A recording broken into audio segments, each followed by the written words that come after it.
Morning friends, this is Indian Express, and so after Diwali we are starting it again, 5th of November. Let's start. Supreme Court verdicts on private property, UP Madrasa law cases today. The Supreme Court will on Tuesday deliver its judgment on two issues: whether private property would fall within the definition of material resources of the community under Article 39B of the Constitution, and on appeals of challenging the Allahabad High Court verdict holding the Uttar Pradesh Board of Madrasa Education Act 2004 unconstitutional.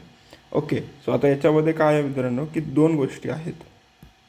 कुठल्या की एक appeal केलेली आहे की हे जे मद्रासाचं जे हायकोर्टचा जो त्यांनी जो एक नियम बनवलेला आहे मद्रासाने, तर काही लोकांचं असं म्हणणं आहे की हा नियम जो आहे हा अनकॉन्स्टिट्युशनल आहे, असंवैधानिक आहे आणि त्याला बॅन करा. आणि जो दुसरा आहे तर तो म्हणजे की हा वाला कम्युनिटी अंडर आर्टिकल म्हणजे definition of material resources.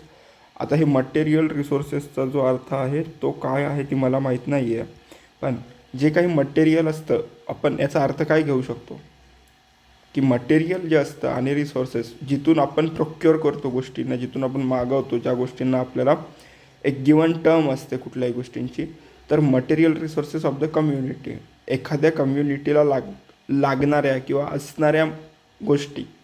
Okay, आणि हे कुठं येतं आहे 39B कॉन्स्टिट्यूशनमध्ये येतं आहे. ओके, आता ह्या गोष्टींमुळे काय झालं आहे की ऑन अपील्स चॅलेंजिंग द हायकोर्टचं वर्डिक्ट. आता हायकोर्टाने एक निवाडा दिलेला होता, पण मग या हायकोर्टाच्या निर्णयालाच आता कोणीतरी त्याच्या विरोधात गेलेलं आहे.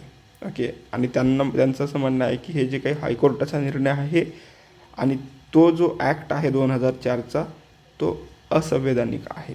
Okay, reserving its verdict in primary vote property matter on May 1, a 9-judge Constitution bench presided by Chief Justice of India D.Y. Chandrachud remarked that holding every private resource of an individual as part of material resource of the community will be far-fetched and only scare away investors who may be wary of the level of protection they get. Okay, आता याच्यात काय म्हणणं आहे की मद्रासा असेल किंवा कुठला एक माणूस असेल, ओके, असा एक माणूस आहे, एखाद्याची जर जमीन आहे आणि कुठलीही जमीन जर म्हटलं मद्रासाने जर म्हटलं की ही जमीन आमची आहे, तर DY चंद्रचूड साहेबांनी काय म्हटलं आहे की बा असं जर होत राहिलं की कोणाच्याही प्रॉपर्टीवर जर कोणी एखाद्या इंडिव्हिज्युअलच्या प्रॉपर्टीवर जर कोणी जर हक्क गाजवत राहिलं, हे बघा इथं लिहा, remark that holding every property resource of an individual as a part of material resource of community. Material resource of community जर झालं कुठल्याही गोष्टी, मी या समाजाचा आणि म्हणून मला ह्याची जागा पाहिजे, म्हणून त्याची जागा पाहिजे, असं जर गोष्टी होत राहिल्या तर त्या गोष्टी ह्या धोकादायक आहेत असं म्हणू शकतो. आणि जे इन्व्हेस्टर्स असतील ज्यांना नवीन बिझनेस करायचा असेल किंवा काही करायचं असेल तर ते त्यांना ही भीती असणार आहे आणि त्यामुळं काही हे ते लोक कदाचित ह्या गोष्टीमध्ये जास्त पडणार नाहीत. ओके, असं यांचं म्हणणं आहे. सो ही केस जी आहे याची आज सुनावणी आहे आणि आपण हे आता याच्यानंतर बघूया. Next, ST commission to seek report from NTCA on villages relocation from tiger reserve. Okay, आता ST कमिशन कसं काय कमिशन असतं, UPSC हे एक कमिशन आहे, ST कमिशन एक कमिशन आहे, OBC commission, okay, OBC SC commission, ST commission, अशा प्रत्येकाचं काहीतरी कमिशन आहेत.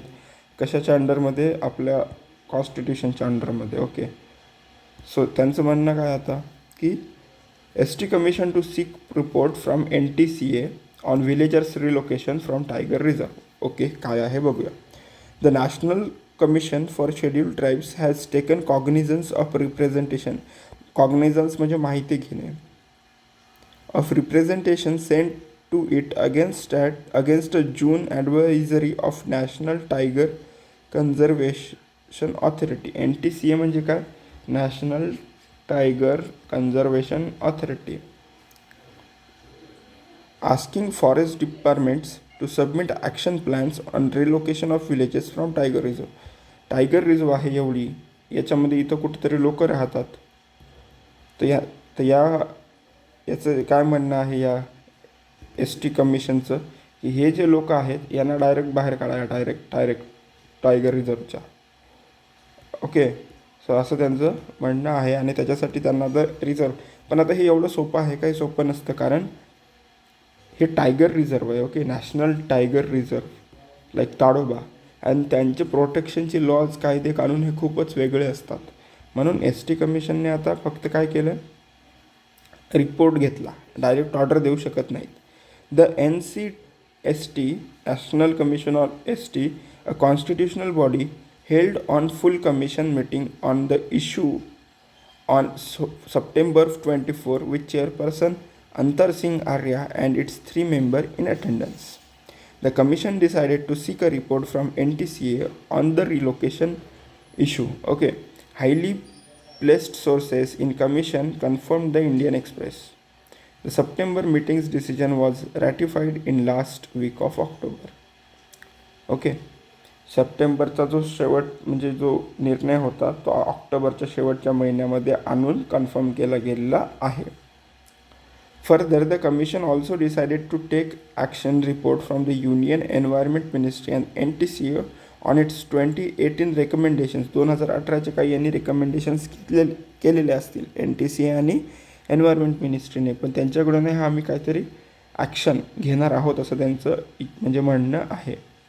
To revise the compensation package offered to villages voluntarily opting to move out of tiger reserve. Okay, म्हणजे ह्या लोकांना जर बाहेर जायचं असेल, तर याच्या बाहेर जर जायचं असेल यांना काहीतरी पैसे द्या. ओके, व्हॉलंटरीली स्वतःहून जर जाणार असतील तर यांना काहीतरी पैसे द्या, यांना काहीतरी मदत मोबदला द्या. काय तुम्ही 2018मध्ये तुम्ही ठरवलं होतं, असं जर होणार असेल की हे लोक जर बाहेर जाणार असतील तर त्यांना काय पॅकेज कसं काय देणार होते, रिसेटलमेंट कसं होणार होतं, या सगळ्याच्या बाबतीमध्ये हे आर्टिकल आहे. Next, okay, this is a interesting article. Okay, Naidu plans Dutch gravity canal system in Amaravati to check flooding.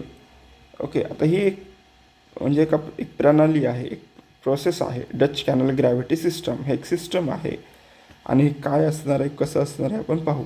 World bank wants flood prevention plan in place at earliest, says the minister. Using the Netherlands system of gravity canal and reservoir at Amaravati, constructing ring roads and calling from fresh tenders for all the capacity projects by जानेवारी. These are some of the major decisions that the Andhra Pradesh Capital Region, अच्छा त्याला नाव दिलेलं आहे की capital region development authority CRDA took Monday. अच्छा, so हे काय करतात, हे टेंडर काढतायत आता कशाचे, Dutch gravity canal system.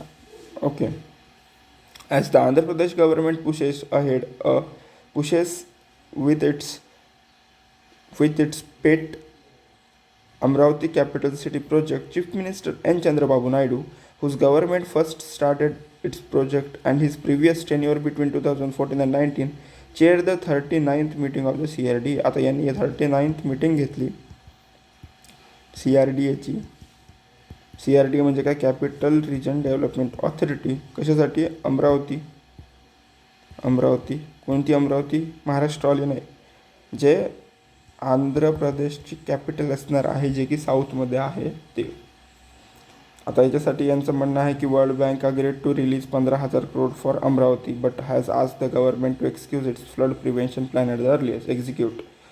Okay, so म्हणजे यांचं म्हणणं काय की वर्ल्ड बँकेचं म्हणणं आहे की सगळं तुम्ही करा, आम्ही तुम्हाला 15,000 crore देतो, पण त्याच्या आधी सगळं तुम्ही जे फ्लड प्रिव्हेन्शन आहे त्याच्यावरती तुम्ही काम करा. ते तुम्ही एकदा ॲक्शनमध्ये आणलं की मग आम्ही तुम्हाला बाकीचे पैसे देणार आहोत. ओके, आता हे बघा, tender has been called between 2014 for worth 41,000 crore in Amaravati, for which works amounting to 35 crore have been launched.